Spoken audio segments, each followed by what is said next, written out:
high achiever mindset, man? Where did that come from? My mom.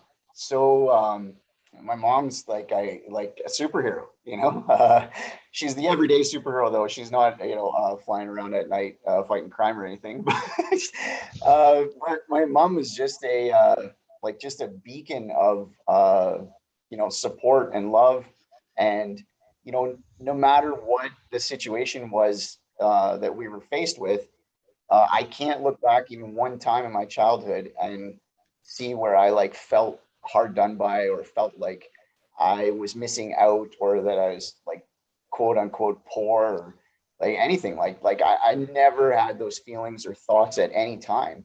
And I really believe it was just her ability to just look at life, no matter what it handed you, as an opportunity to be better and to be happy. And she just really crafted that character in me at like a really young age. Like no matter what challenges we had, she Mhm. built it really.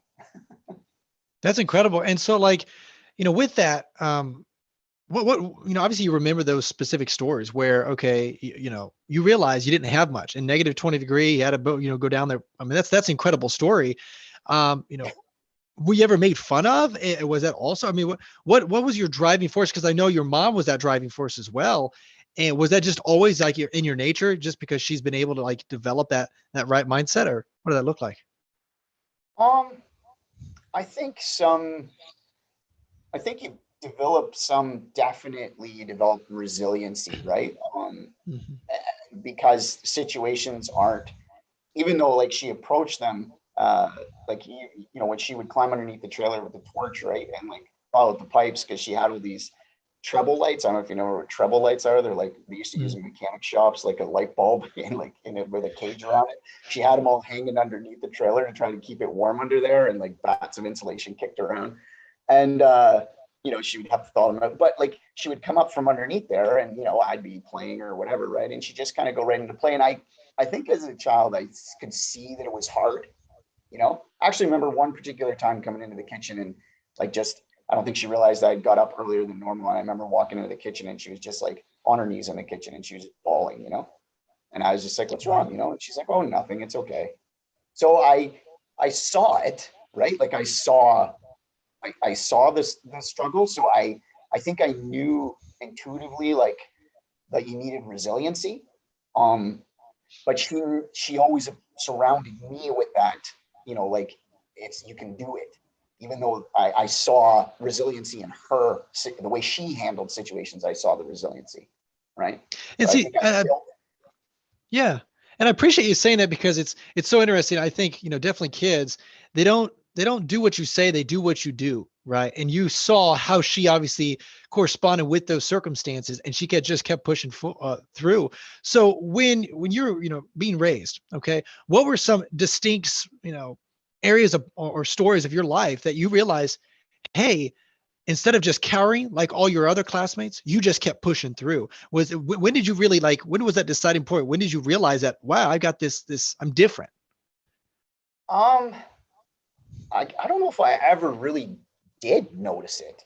Um for me it was just kind of like normal to just kind of I was always undersized too, so I was always kind of like had to push hard with respect to like playing in the schoolyard and stuff too. Like I always had to try really hard, because I was so undersized and stuff. So I think I think it just was just I'm just a product of the environment. I don't know if there was a story I could tell you like that I realized like, oh, I'm different. Like when I was younger as a kid, that I can push through scenarios or obstacles easier or seem to approach them. Maybe not easier. None of them are easy on purpose, probably.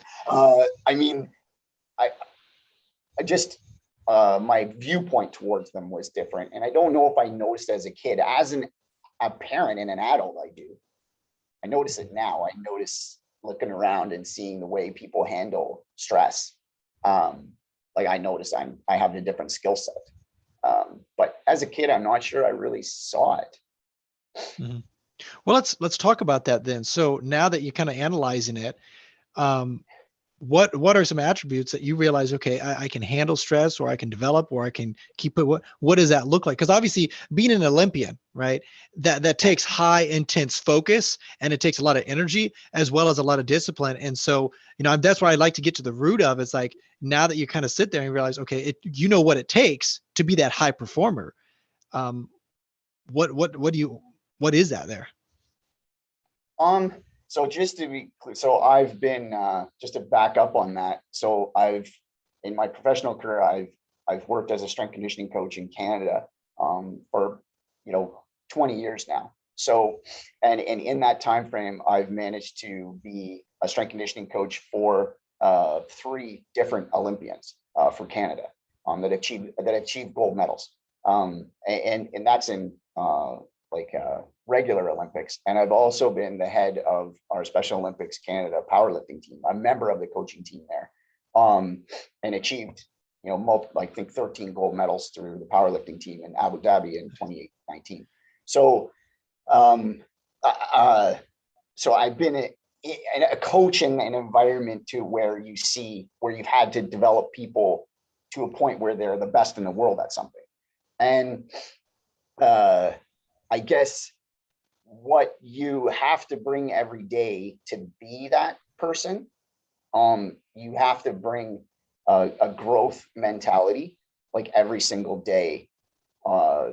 There's no way you can't. And you have to bring a level of discipline that's a different level of discipline that most people hold themselves accountable to.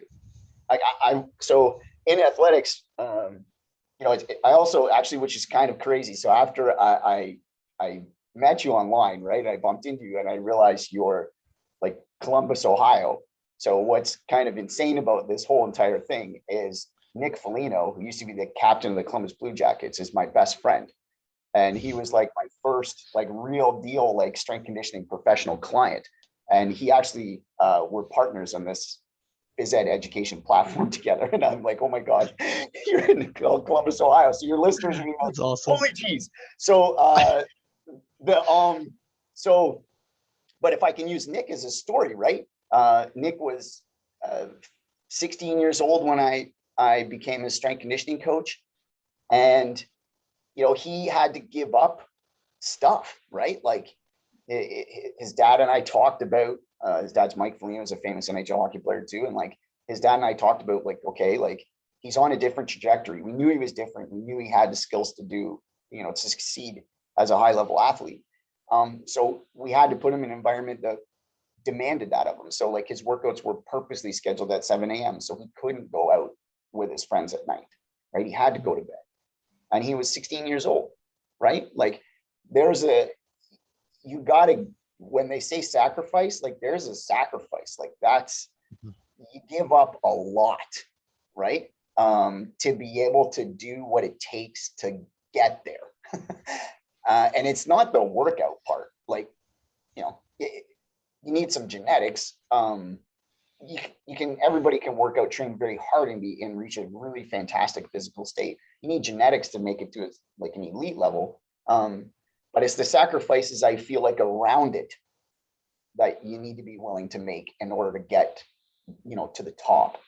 And how many are willing to do that as a kid, like not drink pop, not eat, high processed sugar foods, like go to bed on time when your parents ask you to. You get asked out to parties, be like, no, I can't because I have to train in the morning, or no, I can't because I gotta, like, how those things around it, all those distractions, right? If you're on that trajectory, they're distractions. If you're not on that trajectory, they're not distractions, right?